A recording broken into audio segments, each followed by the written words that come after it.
하나님의 말씀 함께 보겠습니다. 신약성경 요한복음 4장 19절에서 26절까지의 말씀입니다. 요한복음 4장 19절에서 26절까지의 말씀을 제가 봉독해 드리겠습니다. 여자가 이르되 주여 내가 보니 선지자로소이다. 우리 조상들은 이 산에서 예배하였는데 당신들의 말은 예배할 곳이 예루살렘에 있다 하더이다. 예수께서 이르시되 여자여 내 말을 믿으라. 이 산에서도 말고 예루살렘에서도 말고 너희가 아버지께 예배할 때가 이르리라. 너희는 알지 못하는 것을 예배하고 우리는 아는 것을 예배하노니 이는 구원이 유대인에게서 남이라. 아버지께 참되게 예배하는 자들은 영과 진리로 예배할 때가 오나니 곧 이때라. 아버지께서는 자기에게 이렇게 예배하는 자들을 찾으시느니라. 하나님은 영이시니 예배하는 자가 영과 진리로 예배할지니라. 여자가 이르되 메시아 곧 그리스도라 하는 이가 오실 줄을 내가 아노니 그가 오시면 모든 것을 우리에게 알려주시리이다. 예수께서 이르시되 내게 말하는 내가 그라 하시니라. 아멘.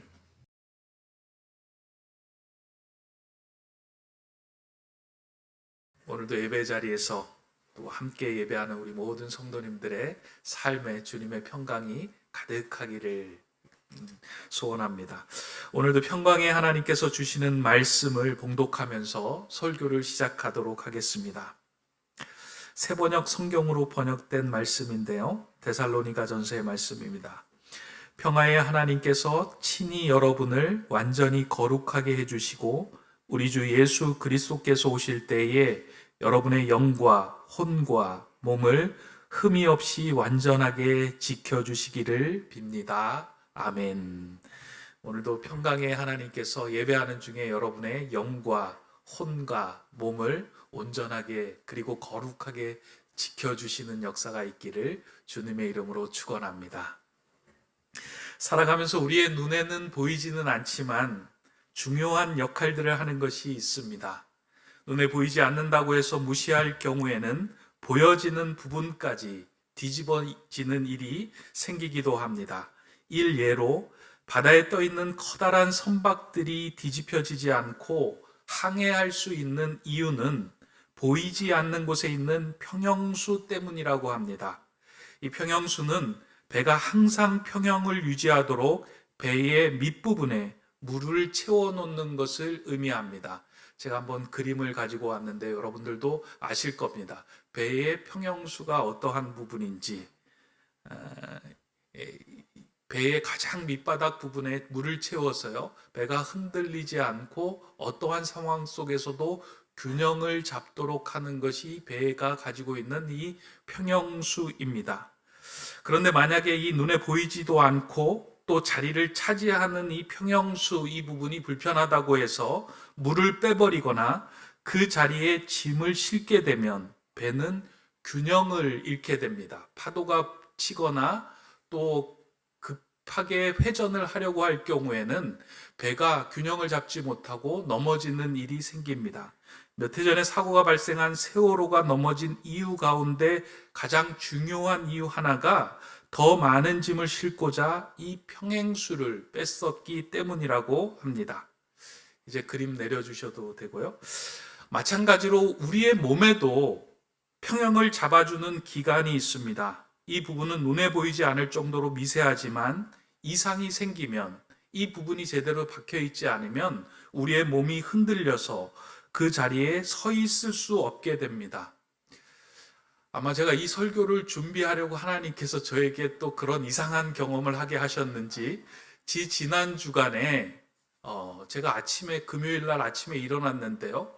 세상이 어지러워서 그 자리에서 설 수 없는 상황이 벌어졌습니다. 침대도 돌고 세상도 돌고 눈도 돌고 뭐 온 세상이 다 돌아서 그 자리에서 눈을 감고 계속 누워만 있어야 하는 상황이 되었습니다. 그래도 어떻게든 몸을 일으켜 보려고 눈만 뜨면 세상이 돌아서 할 수 없이 누워 있다가 아내에게 119 좀 불러달라고, 이거 큰일 난 거 아니냐고 그러면서 이제 아내에게 119를 불러달라고 해서 병원에 갔습니다. 그랬더니 의사는 저의 상황을 보고 가볍게 그렇게 이야기하더라고요. 이석증입니다. 그 귀에 있는 그 평형 그 기간, 그리고 우리에게 몸의 평형을 잡아주는 그 돌이 빠져가지고 지금 이렇게 눈이 돌아가는 겁니다. 그 돌만 제자리에 들어가면 안정될 겁니다. 그러면서 이제 뭐 머리를 이렇게 확 뒤집더라고요. 그 세상이 도는데 머리를 확 뒤집으니까 얼마나 어지럽겠습니까? 막 구토하고 막 난리를 쳤는데 의사는 그것만 제대로 들어가면 그 몸이 안정이 되고 또 눈이 안 흔들릴 겁니다. 그냥 이제 그러고 가버렸습니다.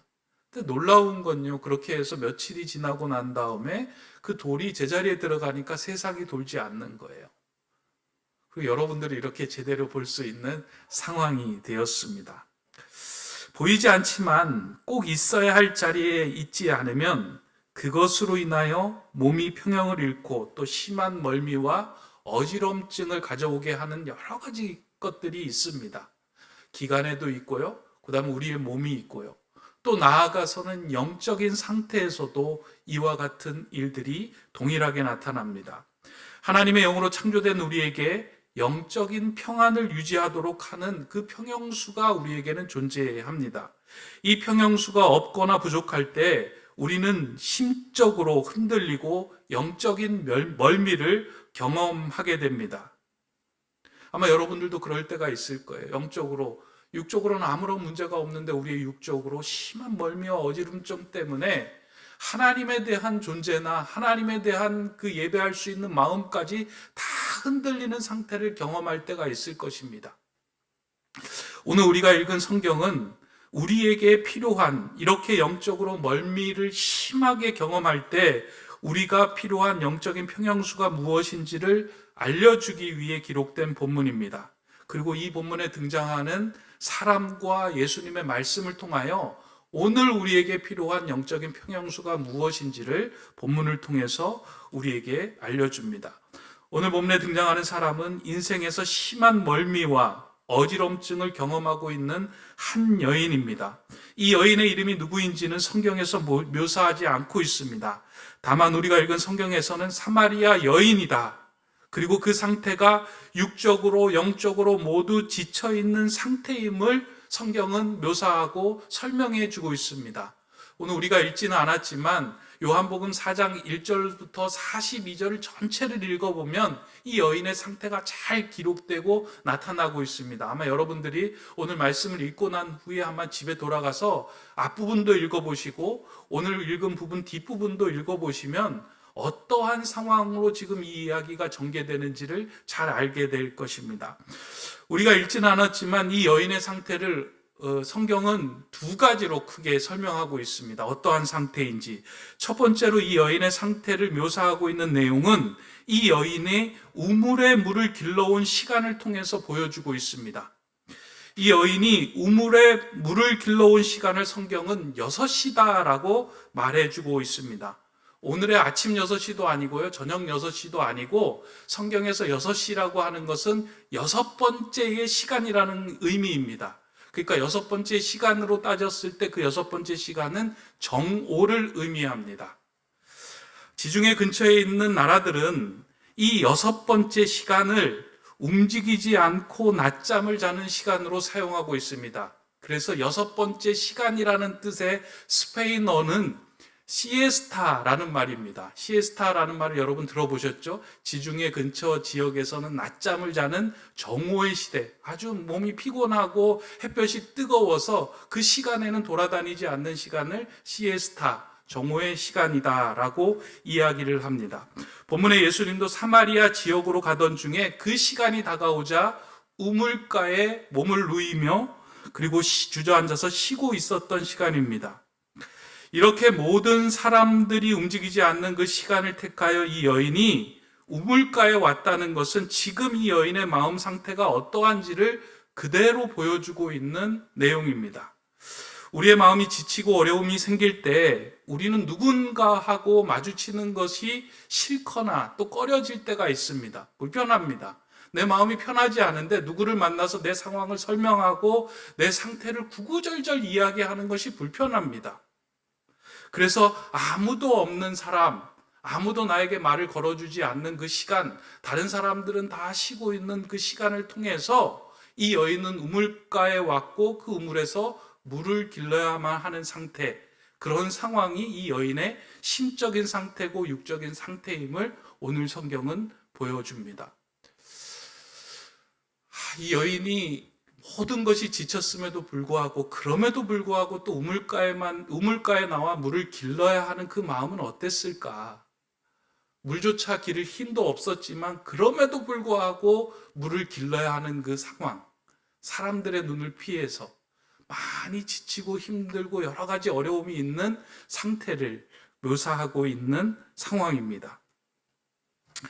이러한 상황이다 보니 예수님께서 그 우물가 주변에서 그 여인이 물을 뜨러 왔을 때 그 여인에게 이렇게 요청을 하죠. 나에게 물 좀 주십시오. 그렇게 얘기합니다. 아마 그 당시의 우물은 우물을 지나던 행인들이 마음껏 그 우물에서 물을 길러 마실 수 있는 조건이 안 되었던 것 같습니다. 그래서 두레박도 있어야 하고요. 물을 기르기 위해서 내려야 하는 줄도 필요한 상황 속에서 이 예수님이 이제 본인의 힘으로 그것을 기를 수 없는 상황이다 보니까 물을 기르러 온 그 여인에게 때마침 이제 부탁을 한 상황입니다. 그런데 그 여인이 뾰족하게 예수님의 말씀에 이제 반응을 합니다. 왜 유대인은 사마리아인을 상종도 하지 않고 개로 여기는데 왜 나에게 말을 걸고 또 나에게 물을 달라고 합니까? 라고 뾰족하게 날선말로 예수님에게 대답합니다. 아마 이 여인이 이렇게 대답한 데에는 마음의 여유가 없었기 때문이다라고 생각이 됩니다. 우리의 삶이 흔들릴 때는 누군가를 향하여 따뜻한 말을 꺼내는 것은 사실은 불가능합니다. 그렇잖아요. 여러분들의 마음의 공간에 여유가 없을 때 누군가 말을 건네오면 귀찮기도 하고요. 그 말에 대답하기도 싫습니다. 그러다 보니 속마음이 툭 튀어나오기도 하고 불편한 말을 던지기도 합니다. 오늘 본문 생각하면서요. 만약에 여러분 주위에서 지금 누군가가 여러분을 향하여 말을 건넸을 때 이렇게 대답을 한다면 여러분들은 묻지도 말고 따지지도 말고 그렇게 생각해 주시면 좋겠습니다. 이 사람이 지금 마음이 참 팍팍하구나. 여유가 없구나. 힘들구나. 너는 어떻게 그렇게 얘기하니? 너는 어떻게 그렇게 말하니? 너는 어떻게 그렇게 반응하니? 하고 따져야 되는 것이 아니라 이 여인의 마음이 지금 참 힘들구나. 라는 그 예수님의 마음처럼 지금 이 사람의 마음이 참 힘들구나 하는 마음으로 다가서면 좋겠다. 그게 아름다운 공동체이겠다. 그게 아름다운 가정의 그리고 아름다운 사람들의 모습이겠다라는 생각이 들었습니다. 예수님은 그 여인의 마음을 살펴보시면서 계속해서 말을 건네며 그 사람의 상태가 어떠한지를 들여다보십니다.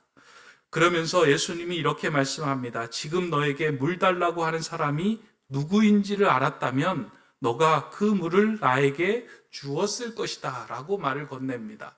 너 인생에 멀미하고 있지? 지금 삶이 힘들지? 곤고하지? 그것 해결해 줄 사람이 바로 나야 라고 말을 툭 건넸는데 이 여인은 그 예수님의 말을 이해하지도 못하고 알아차리지도 못합니다. 그런 그 여인의 마음을 헤아리며 예수님은 계속해서 그의 깊은 마음을 터치해 나가십니다. 그러면서 이 여인의 마음 속에 깊이 담겨 있는 불편한 속내를 드러나게 하십니다. 남편을 데리고 오라. 그리고 지금 너가 5번째 남편을 만나고 또 6번째 남편과 살고 있지만 그 남편도 너의 남편이 아니다. 라고 예수님이 그 여인에게 말합니다. 이게 2번째 이 여인이 가지고 있었던 상황입니다. 이 여인의 상태는 남편이 5이나 있었고 지금 만나는 6번째도 온전한 남편이 아니었습니다. 성경은 이 부분을 분명하게 시사해 줍니다. 한 여인에게 남편이 5이나 있었다는 사실은 지금도 이해하기 어렵지만 그 당시에도 흔한 일이 아니었습니다. 그 당시라고 해서 10번째 남편 7번째, 5번째, 3번째 이렇게 있는 것이 흔한 일이 아니었습니다. 사람들의 시선을 피하여 우물가에 나올 만한 충분한 이유가 되는 불편한 상황이 5번째나 남편이 있었다는 상황입니다. 이 여인에게 남편이 5번이나 바뀌었다라고 하는 그 말은 그의 결혼 생활이 극도로 힘들었으며 전혀 만족함이 없었음을 드러내는 말이기도 합니다. 오늘 본문을 읽으면서 저는 제가 이렇게 여러 번 읽으면서요, 이렇게 툭 하고 다가왔던 그 숫자가 6이라는 숫자였습니다.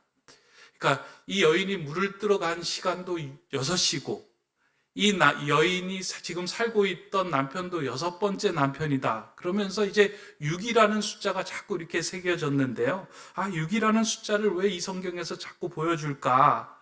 성경에서 6이라고 하는 숫자는 세상의 시각으로 가득 찬 시간을 의미할 때가 많이 있습니다. 7째 날에 안식이 필요한 상태로서 답답하거나 힘들거나 무엇이 꽉 차 있는 상태를 의미하거나 표현할 때가 많이 있습니다. 이 여인은 남들은 한 번만 겪어도 충분할 상황을 6번이나 연속해서 겪고 있는 상황에 스스로 체념한 상태로 살아가고 있는 한 여인의 모습을 극적으로 표현하고 있다라는 말씀이기도 합니다. 물론 이 여인도 한때는 한 가정에서 사랑받는 자녀였고 아름다운 가정을 꾸리는 꿈을 꾸었을 소녀 그리고 여성이었을 것입니다. 하지만 자신의 기구한 운명을 말로 표현하기도 힘들고 이해가 되지 않은 상황으로 그렇게 살아가는 그 6번째 시간을 살아가고 있었던 여인이 이 여인의 상태였습니다. 그럼에도 불구하고 놀라운 것 한 가지는 아마 이쯤 되면, 지금 시대에 이쯤 되면 자신의 인생을 포기할 만도 하고 자신에게 체념하여 절망하여 스스로 마음을 닫았을 만도 한데, 이 여인이 그럼에도 불구하고 쓰러지지 않고 우물가에 물을 길러 나왔다는 것은 이 여인을 지탱해 준 무엇인가가 그에게 아직 남아있음을 보여줍니다.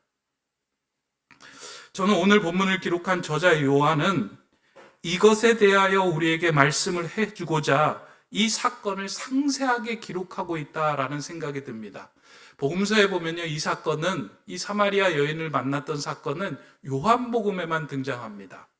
그리고 요한복음에서는 꽤 길게 이 여인과 예수님의 만남의 장면을 다루어주고 있습니다. 아마 요한은 이 사건을 통하여 우리에게 해주시고자 하는 이야기, 메시지가 있었기에 이 본문을 사용하고 있었던 것입니다. 이 여인이 붙들고 있었던 것이 무엇인지, 그리고 이 여인과의 질문을 통해서 예수님께서 하시고자 하셨던 말씀이 무엇인지를 우리에게 보여주시고자 하신 것입니다. 그 내용이 무엇인지, 이 여인이 예수님을 만나고 난 다음에 이제 첫 번째 예수님을 향하여 했던 그 질문을 통하여 그것이 무엇인지 문이 열리기 시작합니다. 오늘 본문 20절의 말씀입니다. 이 여인이 예수님이 선지자임을 알고 예수님을 향하여 이렇게 질문을 합니다. 우리 조상들은 이 산에서 예배하였는데 당신들의 말은 예배할 곳이 예루살렘에 있다 하더이다. 이 여인이 예수님이 자신의 속내를 알고 자신의 상태를 알고 자신의 모든 것을 알고 있는 선지자라는 것을 눈치챈 이후에 자신의 마음속 깊은 곳에 해결되지 않았던 그 문제 질문들을 꺼내어서 예수님에게 질문을 합니다. 그 질문이 뭐예요? 이 예배가 어떻게 드려야 되는 건지, 나는 지금까지 예배를 드리며 살았는데 당신들은 예루살렘에서 예배 드려야 하고 우리 사마리아 사람들은 여기 그리심산에서 예배 드려야 한다고 하는데 어디에서 예배를 드려야 내 마음이 평안하고 이 문제를 해결받고 해결될 수 있겠습니까? 하는 것을 자신의 속에 있는 걸 꺼내어서 예수님께 질문하였다는 것입니다. 아마 예수님은 이 질문에 대한 대답을 하시기 위하여 굳이 사마리아로, 그 우물가로 가셨던 것 같습니다. 이 여인을 만나기 위하여 예수님은 그 자리에 가셨고 이 질문에 대한 대답을 하시기 위하여 그 자리에 서셨던 것 같습니다. 이 여인의 이 질문은 자신의 영혼을 살리는 아주 좋은 질문이었습니다. 예수님이 이 질문에 기뻐하며 그에게 이렇게 대답을 합니다. 아버지께 참되게 예배하는 자들은 영과 진리로 예배할 때가 오나니 곧 이때라. 아버지께서는 자기에게 이렇게 예배하는 자들을 찾으시느니라. 하나님은 영이시니 예배하는 자가 영과 진리로 예배할지니라. 이 여인이 마음속에 담았던 이 질문에 대해서 예수님은 정성스럽게 답변을 해주십니다. 사실은 이 질문에 대한 답을 읽으면 이게 속 시원하지는 않지만 이 여인이 품었던 질문에 대해서 아마 그 질문에 대한 가장 적합한 답이라고 생각이 됩니다. 저는 이 질문에 대한 답을 읽으면서요, 이 여인을 향하여서 예수님이 정성스럽게 위로하며 답변하고 계신다 하는 생각이 들었습니다. 마치 힘들고 고생하여 지친 사람들에게 힘들었지, 여기까지 잘 왔다, 그래, 예배에 대한 갈증이 있었지, 그 예배는 이렇게 드리는 것이야 라고 차근차근하게 그에게 설명해주고 위로해주고 평안을 주는 메시지처럼 들립니다. 그런데 별 얘기가 아니었음에도 불구하고 이 여인은 이 질문을 듣고 난 후에 마음에 쌓였던 모든 갈증과 짐들과 멀미와 이 모든 상황들이 멈추어집니다. 성경을 이제 오늘 본문에 나오지는 않았지만요, 뒷부분에 보면 이렇게 나와요. 이 질문을 이렇게 대답을 듣고 난 이후에 이 여인이 물 들어온 물동이를 던져내고 동네로 들어가서 내가 그리스도를 만났다 라고 사람들을 향하여 담대하게 외치는 사람으로 극적인 변화를 가져오게 합니다. 어떻게 위축된 사람이 고양이처럼 몰래 물을 들어왔던 그 한 여인이 예수님의 말씀을 듣고 이 말씀을 듣고 호랑이처럼 담대하게 변하게 되었을까? 과연 예수님의 이 말씀은 어떠한 메시지로 그 여인에게 전해졌을까? 이 여인에게서 무엇에 어떠한 그 심적인 변화가 일어났을까? 저는 이 말씀이 그동안 사마리아 여인이 가지고 왔던 그 예배에 대한 접근, 시각, 이 모든 것을 바꾸어주는 말씀이었다라고 생각을 합니다. 예배에 대한 접근이 두 가지가 있는 상황으로 이해가 됩니다. 그 당시에 사마리아인들, 그 당시에 이제 많은 사람들이 예배에 대한 접근을 할 때는 율법주의적인 접근을 했습니다. 예배를 어디서 드리느냐, 어떻게 드리느냐, 이 예배를 통해서 내가 원하는 것들을 어떻게 얻어낼 수 있는가 라는 율법주의적인 접근으로 예배를 대하는 사람들이 많이 있었습니다. 그리고 율법학자들은 그 예배에 대해서 그렇게 가르쳤습니다. 예배는 이렇게 드리는 거야. 예배의 형식에는 이런 것이 있어. 예배를 이렇게 드려야지 하나님께서 너희에게 복을 주실 거야 라고 이야기를 하면서 마치 예배를 소유하고 예배를 통해서 우리가 소원을 성취하고 예배를 통해서 부귀 영화를 누려야 하는 도구로, 통로로 생각했던 것이 예배였습니다. 그러다 보니까 예배가 행복하고 즐겁고 기쁨의 예배가 아니고요, 무엇인가 자기가 챙겨야 할 것을 챙기지 않으면 마음에 불편함이 있는 거예요. 한 주 동안 잘 살지 못하고 이 예배 자리에 나오면 나는 항상 죄인이에요. 그래서 하나님 부족합니다. 참회하는 것들이 너무 큰 거예요. 그래서 다음 주에는 뭔가를 해가지고 하나님께 더 드려야 되겠다. 그래야지 내 인생을, 내 삶을 더 보충해주고 채워줄 것 아니냐라는 식의 접근을 했던 것입니다. 어디서 예배를 드리느냐, 어떤 영향력 있는 설교자의 설교를 들어야 될 것이냐, 어떤 상태로 예배해야지 내가 원하는 것들을 얻어낼 수 있는가 하는 율법주의적인 접근에 예배를 드렸기 때문에 마음의 평안을 느껴보지 못했던 것입니다. 아마 이런 건 오늘 우리의 마음이지 않을까요? 여러분들은 어떠신가요? 예배를 드리면서 예배 가운데 늘 평안과 샬롬을 경험했습니까? 아니면 예배 가운데 내가 뭔가 또 하나님께 부족한 것이 있었나? 하나님 죄송합니다. 하나님 잘못했습니다. 아버지와 자녀와의 관계도요, 율법주의의 관계에서만 머물 때는요, 항상 자녀들은 아버지를 향하여 반성을 합니다. 그러지 않아요? 우리 자녀들을 율법주의적인 관계로 넌 이거 해야 돼, 이거 챙겨야 돼, 이렇게 예배해야 돼, 그리고 학교 가서는 이렇게 살아야 해, 선을 긋고 경계를 긋을 때는요, 그 기준에 내가 못 맞힐 때라고 생각이 될 때는 자녀들의 마음이 어때요? 아버지 죄송합니다. 조금 더 잘할게요. 아버지 이렇게 살을게요. 그 아버지의 따뜻한 사랑과 위로와 격려를 느껴보지 못할 때는 마음의 평안을 누리지 못하기 때문에 늘 마음이 흔들려요. 그러면서 어떤 삶을 살아가냐면 이게 맞나? 이렇게 사는 게 맞나? 이렇게 행동하는 게 맞나? 불안한 거예요. 삶에서도 불안하고요. 예배를 드리면서도 불안하고요. 친구와 관계에서도 불안해요. 그런데 아버지의 사랑을 많이 받은 자녀는 하나님의 사랑을 많이 받은 자녀는 마음에 흔들림이 없어요. 왜냐하면 율법주의적인 관계가 아니라 사랑의 관계, 복음주의적인 관계에서 예배를 드리고 경험하기 때문이에요. 사랑의 관계, 복음주의적인 관계는 어떤 관계일까요? 영이신 하나님과 만나는 거예요. 영이신 하나님이 우리를 위로하고 격려하시면서 그래, 잘했다. 그래, 내가 너를 사랑한다. 너는 내 존귀한 아들이다 하는 그 은혜의 만남을 경험하는 거예요. 예배 자리는 어떠한 자리인가? 이 여인이 물었을 때요, 예수님께 영과 진리로 예배하는 그 자리. 하나님은 그렇게 예배하는 사람들을 찾으셔. 마음의 중심으로 정말 하나님을 만나기 위해서 영으로 만나는 그 하나님 안에서 기뻐하고 사랑을 느끼며 그 따뜻함을 느끼는 그 자리, 그게 예배의 자리야.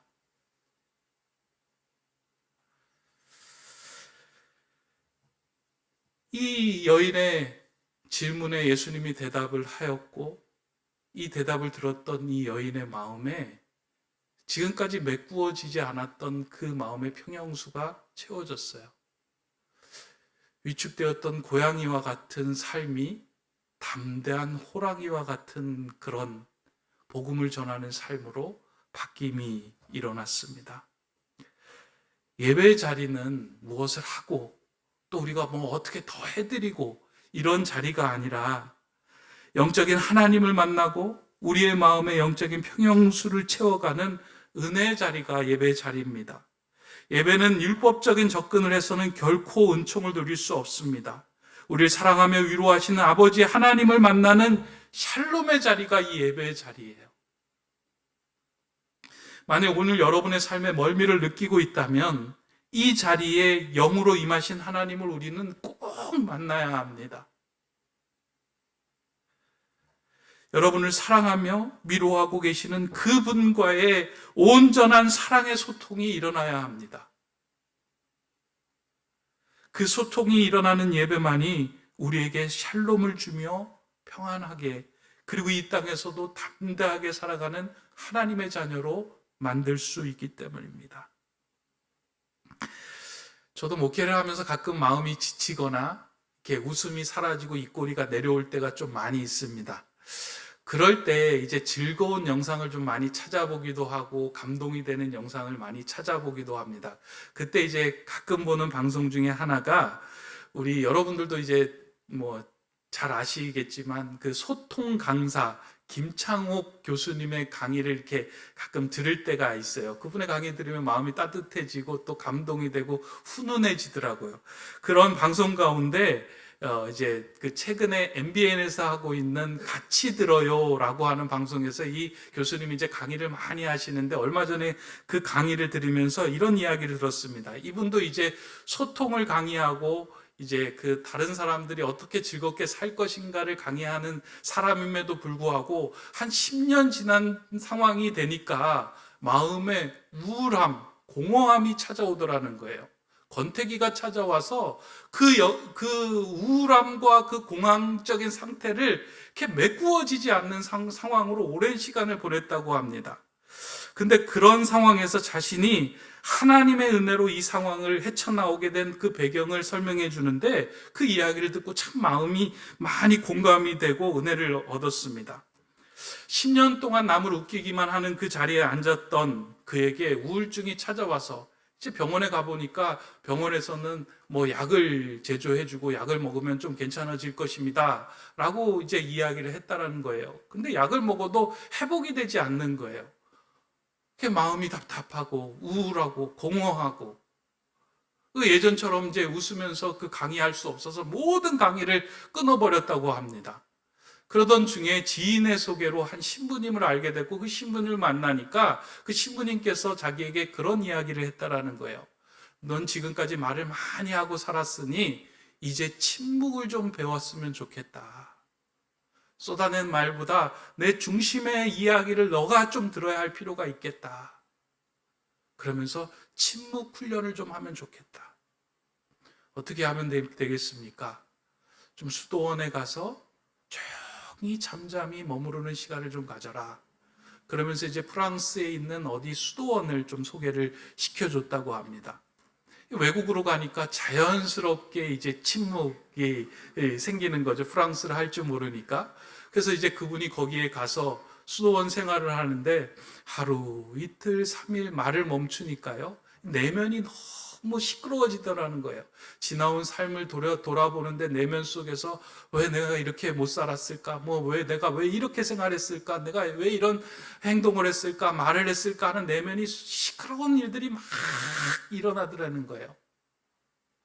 그리고 난 다음에 또 한참 동안의 시간이 흐르니까 내면이 잔잔해지는 시간이 다가오더라고요.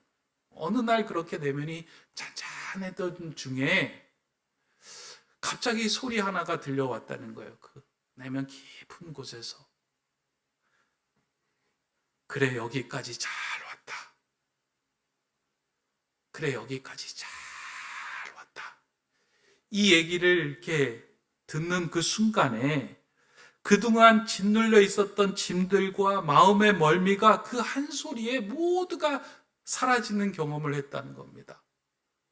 왜냐하면 자신의 인생 속에서 무의미하게 여겨졌던 그런 순간들이 그래 여기까지 잘 왔다 하는 그 음성 가운데 하나도 무의미하지 않고 그 순간들이 다 의미 있게 여겨지는 생각들이 지나가면서 자신을 누군가가 멀리서 지켜보고 있었구나. 여기까지 인도하시기 위하여 누군가 계속해서 사랑의 눈길로 보고 있었구나 하는 그 마음이 생기면서 마음에 큰 위로와 평안이 다가왔다. 그래서 그걸 훌훌 털고 다시 돌아오게 됐다라는 그 이야기를 이제 제가 듣고요. 여기가 그 김창옥 교수님이 인생 가운데 경험한 영과 진리로 예배했던 자리구나. 그 교수님도 이제 개신교 기독교인이잖아요. 하나님께서 그 자리에 먼저 가셔서 지치고 힘들고 6번째 시간을 보내고 있는 그를 맞이해 주시고 그래 여기까지 잘 왔다. 내가 너와 함께 하겠다. 하는 그 메시지를 통하여 마음이 회복되는 은총을 경험하게 된 겁니다. 저는 그게 예배 자리 아닌가라는 생각을 합니다. 예배 자리는 다른 복잡한 것이 이루어지는 자리가 아니고요. 오늘 우리보다 먼저 하나님께서 이 자리에 오셔서 여러분들을 기다리시고 그래 여기까지 잘 왔다. 내가 너희 마음 안다. 힘들지? 지쳤지? 그런데 내가 너와 함께한다. 하는 그 음성을 듣고 마음에 평안의 평형수가 가득 채워지는 자리가 이 예배의 자리입니다. 오늘 인생에서 여러분들이 멀미를 경험하거나 마음에 심한 어지러움증 그리고 갈 길에 대해서 어디로 가야 할까 고민하며 흔들리고 있다면 저는 이 예배의 자리에서 여러분보다 먼저 와서 기다리고 여러분을 만나며 여러분을 위로하며 살아가시는 그 하나님 아버지의 따뜻한 음성, 따뜻한 손길을 경험하시기를 바랍니다. 올 한 해는 이 예배의 자리가 저는 그런 평안의 자리, 샬롬의 자리가 되었으면 좋겠습니다. 그래 여기까지 잘 왔다. 여러분들을 위로하고 격려해 주시고 살아가시는 그 하나님 때문에 세상이 흔들려도 우리는 흔들리지 않고 담대하게 그 어떤 상황 속에서도 평안을 유지하며 살아갈 수 있는 믿음의 자녀가 될 것입니다. 그 예배를 그리고 그 예배에 주시는 그 샬롬을 경험하며 살아가는 저와 여러분 다 되시기를 주님의 이름으로 축원합니다. 기도하겠습니다.